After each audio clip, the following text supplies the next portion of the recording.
terjadi bencana yang dibentuk sesuka dan seturut kehendak-Mu. Kami mau dibentuk oleh firman Allah. Kami mau diubah dan diberkati oleh firman Allah pagi ini. Terpujilah nama-Mu Tuhan. Ambil alih jam pemberitaan firman Allah Tuhan. Semua jadi seturut yang Tuhan kehendaki. Semua roh yang bukan berasal dari roh Allah, yang mencuri berkat kami, mengalihkan fokus kami hancurkan kuasanya di dalam nama Tuhan Yesus Kristus. Amin. Kuasa Roh Kudus berdemonstrasi di dalam ruangan ini, menguasai hati dan hidup pikiran kami, dan jam pemberitaan firman Allah. Terpujilah nama-Mu Bapa. Dalam nama Bapa, Putra Allah dan Roh Kudus, kami siap diberkati oleh Tuhan. Yang mau diberkati oleh firman Allah sama-sama katakan amin. Puji nama Tuhan. Silakan dulu.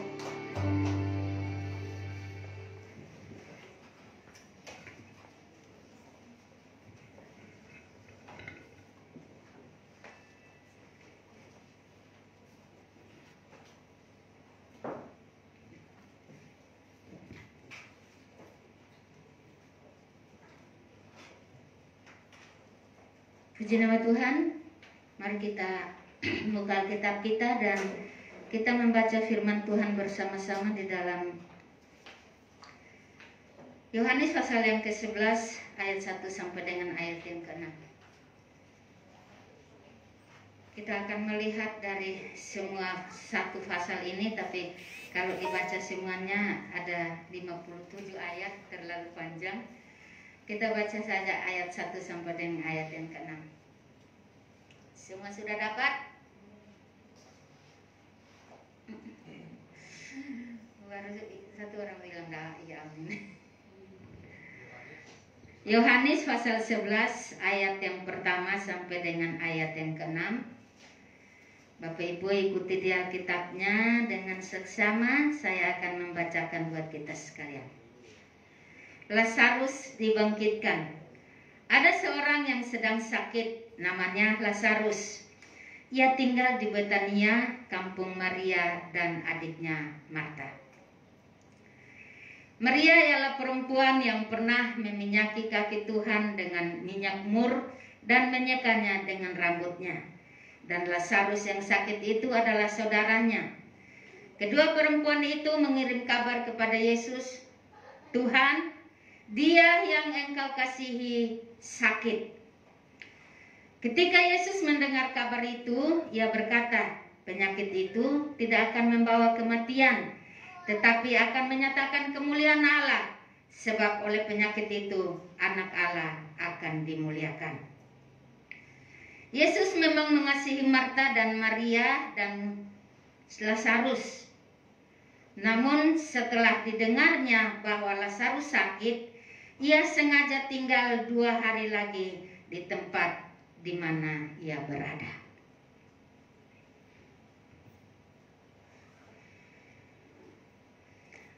Puji nama Tuhan.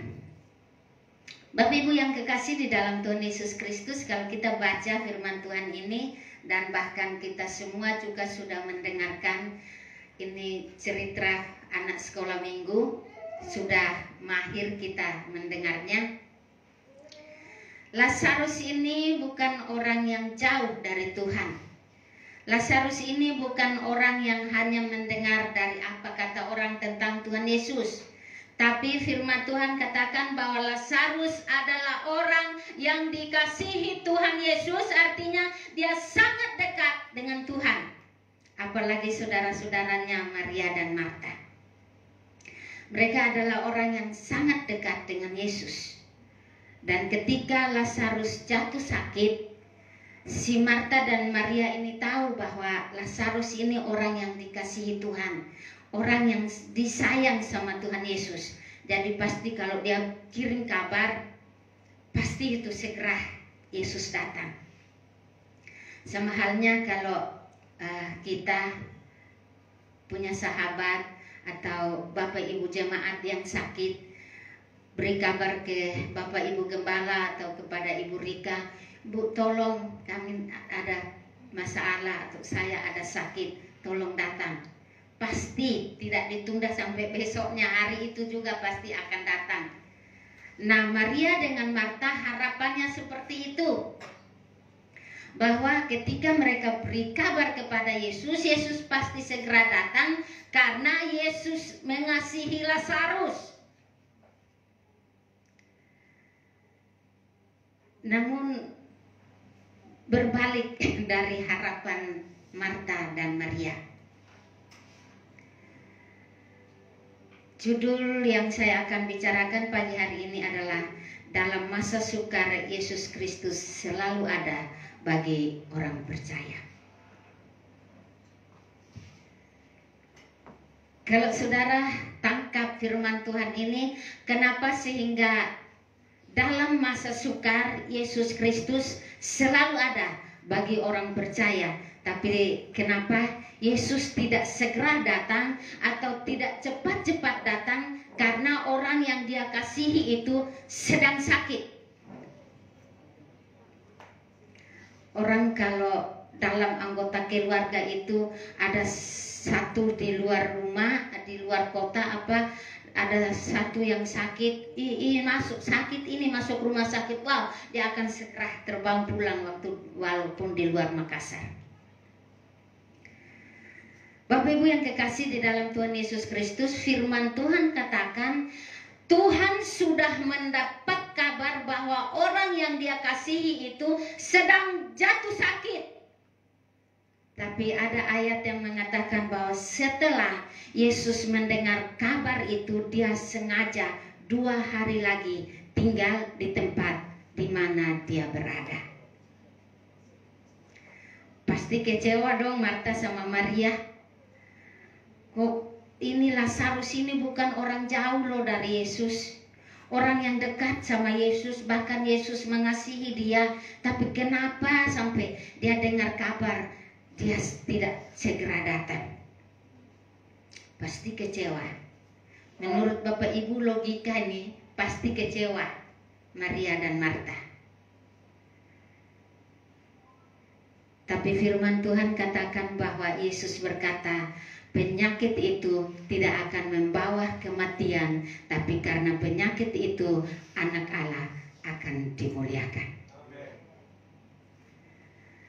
Bapak Ibu, mungkin di dalam kehidupan kita itu kalau rasanya aduh sudah parah ini sakit, sudah berat ini masalah, sudah betul-betul butuh ini pertolongan Tuhan, tetapi sudah doa, sudah baca firman, sudah puasa, sudah buat segala yang dikehendaki Tuhan, tapi toh juga tidak kunjung tiba itu pertolongan Tuhan. Pasti secara manusia kita kecewa. Kalau yang seperti ini mah tidak usah saja gereja, tidak usah saja melayani, toh Tuhan kayaknya terlambat. Kan seperti kata Marta sama Maria kepada Yesus, Yesus di mana saja, kalau kau ada di sini saat itu, saudaraku tidak akan mati. Marah kan, kecewa. Tapi saudara yang kekasih di dalam Tuhan Yesus Kristus, firman Allah katakan, Lazarus, Tuhan Yesus bilang, Lazarus tidak mati, tapi tidur.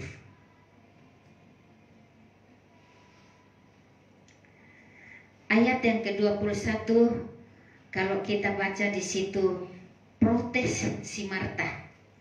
Tuhan, kenapa sih? Di mana aja gitu? Kenapa sampai tidak datang waktu Lazarus sakit? Kan sudah diberi kabar, sudah diberitahu kalau orang yang kau kasihi itu sedang sakit. Kenapa tidak datang? Dan kalau saja Tuhan ada di sini, saudaraku pasti tidak mati.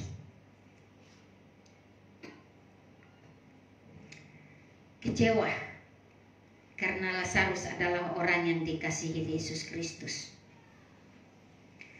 Terkadang ada hal di hidup kita, kalau Tuhan tidak segera tolong, kita kecewa. Tapi terkadang juga ada hal di hidup kita, Tuhan tidak segera tolong supaya kita tahu bahwa kita butuh kuasa Tuhan. Tuhan mau supaya kita tahu bahwa kita punya Tuhan yang hidup. Tuhan tidak segera tolong kita supaya Tuhan mau melihat ketaatan kita, kesabaran kita, ketekunan kita di dalam menanti jawaban Tuhan. Si Marta si marah. Oh, saudaraku sudah mati, untuk apa datang lagi? Banyak orang percaya begitu. Biasa kalau terlambat saja sedikit pendeta datang, wah dia sudah murka, pendeta mata bagus, saya pindah gereja aja. Tapi sebenarnya Tuhan mau supaya kita tidak bergantung pada apapun di dunia. Kita terus bergantung kepada kemahakuasaan Tuhan. Karena pengharapan kita kepada Tuhan, Tuhan janji tidak pernah mengecewakan. Ketika kita berharap sepenuhnya kepada Tuhan, maka kita tidak akan kecewa dengan penundaan dan jawaban doa yang datang dari Tuhan. Mungkin sudah berulang kali setiap kali khotbah saya bilang bahwa saya pernah berdoa untuk satu situasi yang sangat-sangat membuat saya tuntut Tuhan tolong, harus ini berubah. Tetapi selama 16 tahun saya doa itu, dan pada saat Tuhan jawab dengan angin badai. Dahsyat. Tapi saya bersyukur kepada Tuhan bahwa saya dididik Tuhan dari hal itu. Dari situ saya melihat bahwa Tuhan itu luar biasa. Karena Tuhan tidak segera datang, Tuhan tidak segera tolong, tapi Tuhan memberikan saya pertolongan dan pengertian bahwa Dia selalu ada. Bukan berarti Dia terlambat, tapi waktu kita dengan waktu Tuhan tidak sama. Bapak Ibu yang kekasih di dalam Tuhan kita Yesus Kristus, itu sebabnya mari kita belajar percaya, belajar berharap, belajar mengenal pribadi Yesus Kristus dengan baik dan benar. Kalau Maria itu dia tenang, orangnya tenang karena dia suka duduk dan dengar, suka duduk di kaki Tuhan, suka duduk memuji menyembah, suka duduk dengar firman Tuhan. Jadi dalam situasi yang sukar dia masih lebih tenang daripada Marta. Marta wah, dia sering sibuk dari pagi sampai malam. Marta itu marah kalau kenapa sih itu Maria tidak bantu saya? Bicara dong Tuhan sama dia, biar dia bantu saya. Kenapa dia duduk di situ bagus-bagus? Biasanya orang begitu. Saya dulu pernah dibilang karena pelayanan terus ke gereja terus dia bilang bawa aja sekalian tikar bantal ke gereja daripada bolak balik. Saya bilang haleluya. Tapi kalau kita lebih tenang, masa yang sukar bagaimanapun juga kita tidak pernah berpikir bahwa ada enggak ya Tuhan. Masa yang sukar itu kita bisa tenang di masa sukar kalau kita tetap ada di hadirat Tuhan. Hal yang pertama, mari kita miliki hati dan hidup yang menarik perhatian Tuhan Yesus, belas kasihan dan kemurahan hati Yesus. Dalam ayat yang ke-33, ketika Yesus melihat Maria menangis dan juga orang-orang yang Yahudi yang datang bersama-sama dia, maka masyurlah hatinya, ia sangat terharu dan berkata, di mana kamu meletakkan dia? Saudara yang kekasih di dalam Tuhan Yesus Kristus, kalau kita miliki hati, sikap hati dan hidup yang menarik perhatian Tuhan, menarik belas kasihan Tuhan, menarik kemurahan hati Tuhan, maka kita tidak perlu teriak-teriak, tidak perlu cengeng, nangis-nangis, tidak perlu lakukan hal yang kita mau usahakan supaya Tuhan bisa perhatikan kita, tidak. Miliki saja hati yang menyembah, memuji, dan duduk dekat kaki Tuhan. Pasti Tuhan perhatikan di masa sulit sekalipun. Tidak usah kita berpikir, oh saya rajin melayani, saya rajin ke gereja, saya rajin penyembahan, saya rajin berikan persembahan, saya rajin bantu pekerjaan Tuhan supaya Tuhan mengasihi saya. Tidak. Tuhan tidak semata-mata butuh harta kita, tapi Dia butuh hati yang mengasihi dan memuliakan Tuhan. Maria seperti itu. Pada waktu Marta mendengar Yesus ada di sana, Yesus belum sampai tempat mereka berduka, Yesus masih di jauh, mungkin masih di daerah veteran di sana. Marta marah, oh datang dia ya, bangkit dia, lari ke sana bertemu dengan Yesus. Yesus di mana saja, kalau saja hari itu engkau ada di sini, saudaraku pasti tidak mati. Beda dengan Maria. Maria duduk tenang dan tinggal sampai dengan Marta balik. Guru memanggilmu, baru Maria pergi. Tapi Maria tidak komplain. Maria sujud di kaki Tuhan. Itu berbedanya. Itu yang membuat Yesus terharu melihat ketika Marta tiba di depan dan melihat bahwa Yesus ada di situ. Dia tidak langsung nangis, dia tidak langsung berkata seperti Marta, tapi dia sujud syukur di kaki Tuhan. Dan firman Tuhan katakan, Yesus terharu.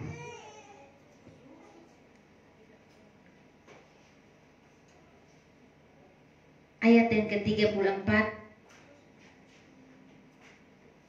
Yesus katakan, di manakah dia kamu baringkan? Jawab mereka, Tuhan, mari dan lihatlah. Maka menangislah Yesus.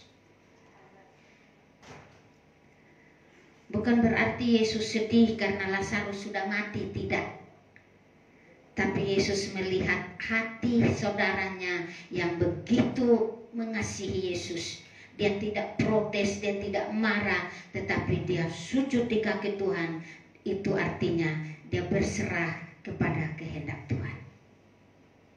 Dan karena demikian kemuliaan Tuhan dinyatakan. Maria melihat kemuliaan Tuhan. Orang melihat kuburan yang di dalamnya itu ada jenazah yang berbau busuk. Tetapi Yesus melihat itu ada kehidupan dan kebangkitan.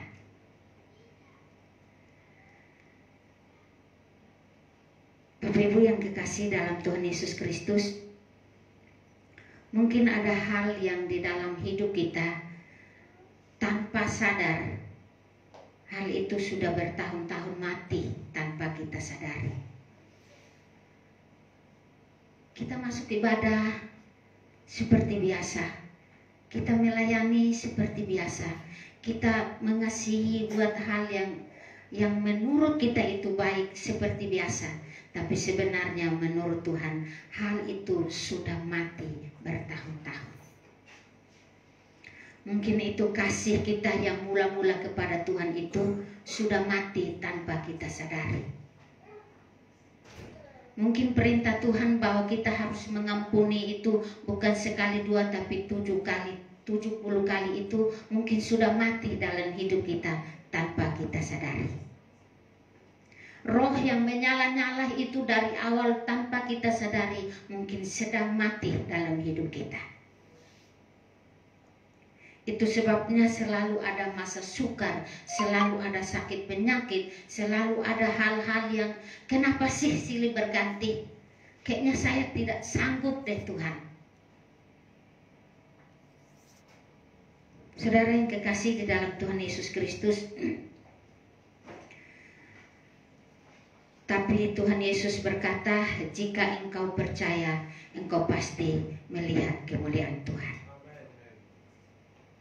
Jika engkau percaya saja, engkau pasti melihat kemuliaan Tuhan dinyatakan dalam masa sukar.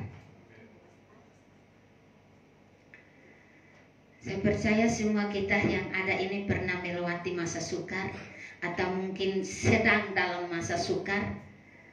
Masa sukar itu bukan semata-mata hanya kekurangan soal materi, tapi masa sukar itu mungkin krisis iman, krisis kasih, krisis pengampunan, krisis perhatian, krisis hal-hal yang baik di dalam hidup kita.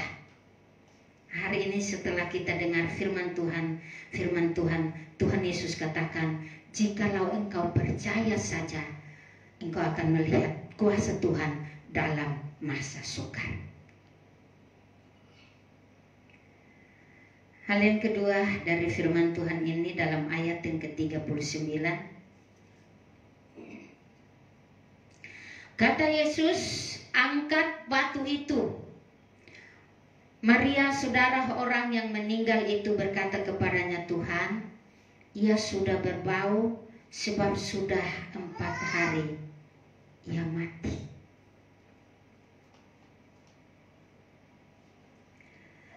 Sebenarnya kalau kita ada di dalam Tuhan, pemulihan, kehidupan, dan kebangkitan selalu terjadi dalam kehidupan kita.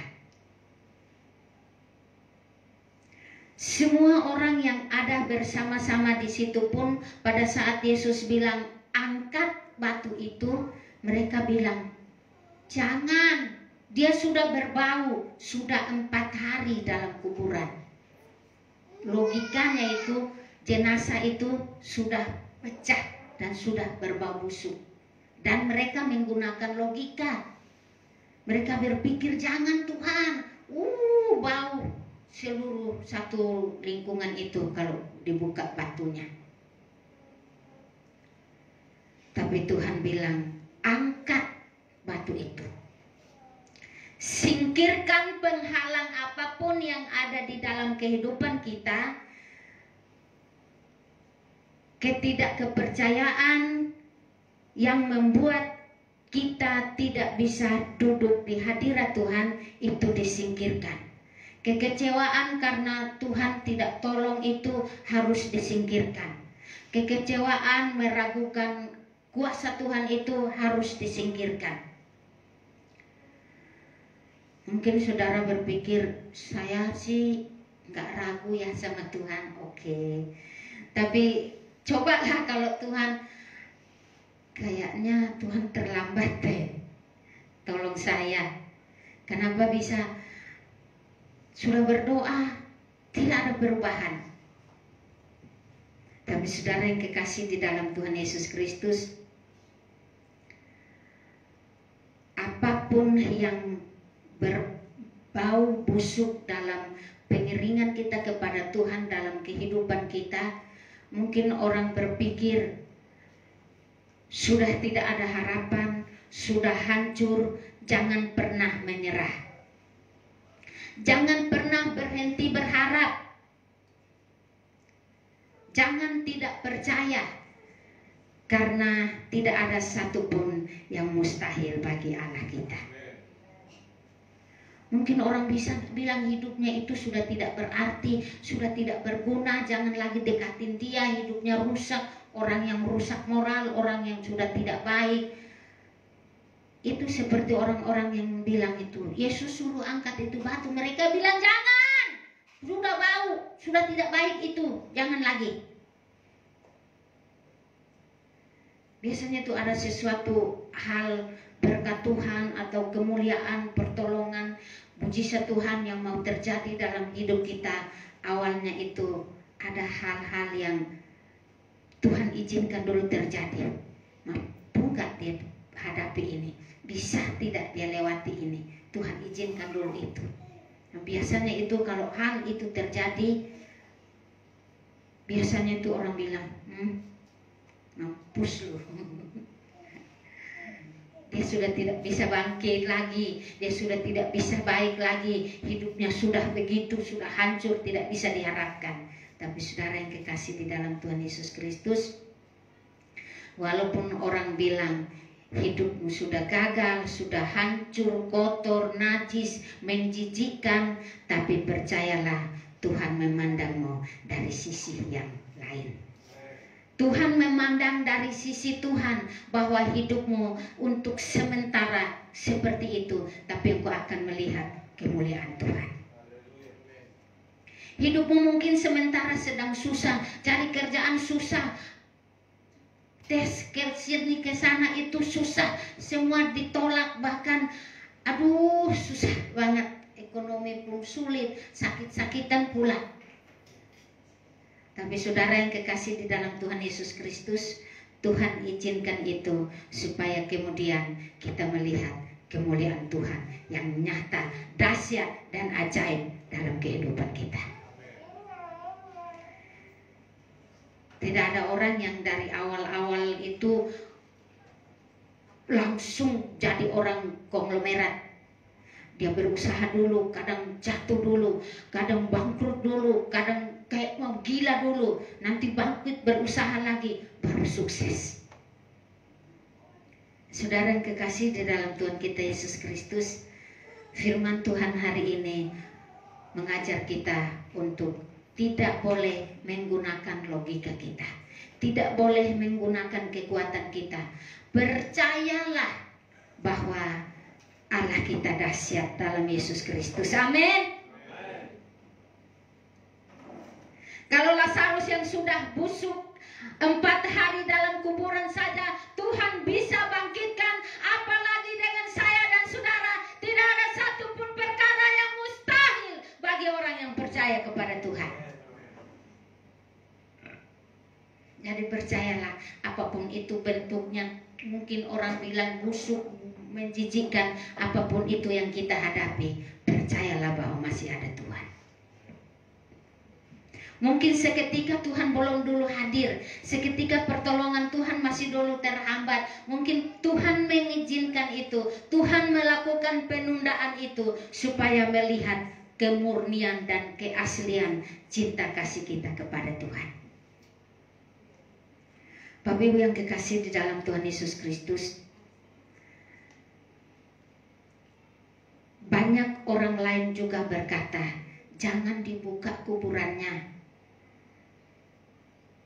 Mungkin orang bilang, jangan lagi dekatin itu dia, jangan lagi pergi ibadah di situ tidak bagus, di situ tidak ada hadirat Tuhan, di situ saya tidak bertumbuh, di situ begini dan begitu.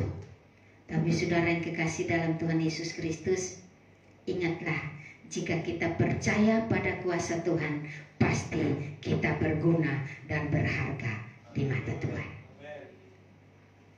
Hidup yang hancur bagaimanapun, kita percaya akan kuasa Tuhan, pasti dipulihkan.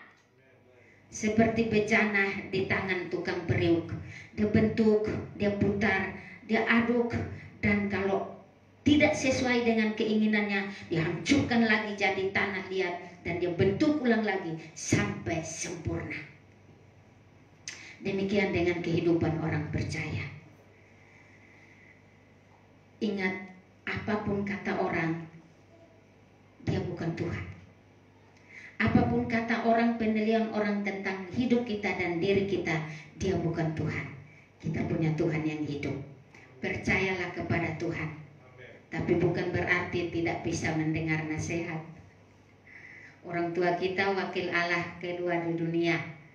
Dengarlah nasihat orang tua. Anak-anak muda yang merantau, tinggalkan orang tua, yang jauh dari orang tua, menuntut ilmu, dengarlah nasihat orang tua. Jangan pulang bawa perut yang besar kalau yang cewek. Kalau yang cowok jangan pulang gandeng istri dan anak. Kalau belum sukses jangan dulu pulang. Itu nasihat orang tua itu, ceritanya itu keringatnya mengalir itu hanya untuk demi saudara meraih masa depan yang lebih baik. Dengarkanlah orang tua, sekolah, kuliah dengan baik, sukses dan pulang bangun kampung halaman.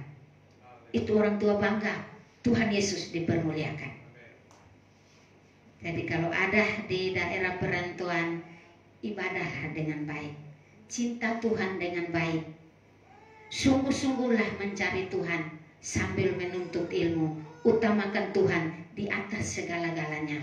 Saudara pasti menjadi orang yang sukses. Bapak Ibu yang kekasih di dalam Tuhan Yesus Kristus, mulai sekarang saya percaya di dalam kehidupan kita, pergumulan kita, apapun itu, menurut kita mungkin sudah kadaluarsa ini, saya doa terus, saya puasa terus, saya berharap terus, saya percaya terus, saya bergumul terus, tidak kunjung tiba juga ini pertolongan Tuhan. Tapi percayalah, saat kita dengarkan firman Tuhan, hari pemulihan, hari kebangkitan, hari kesembuhan, hari kelepasan, hari Tuhan menyatakan kuasanya akan tiba dalam hidup kita kalau kita percaya dengan sukacita kepada Tuhan. Amin. Puji nama Tuhan. Saya percaya hari ini ada kebangkitan, ada kehidupan dalam seluruh aspek kehidupan kita kalau kita percaya kepada Tuhan. Ingatlah hidup kita seperti bejana di tangan Tuhan. Puji Tuhan, saya undang pemain musik datang ke depan. Kita angkat itu pujian, lalu kita berdoa.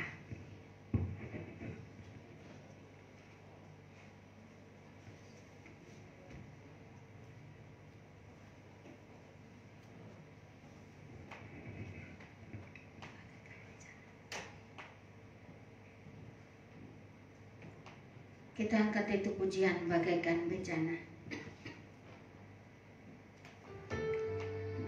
Haleluya Yesus. Terima kasih Bapa. Terpujilah nama-Mu Tuhan. Haleluya.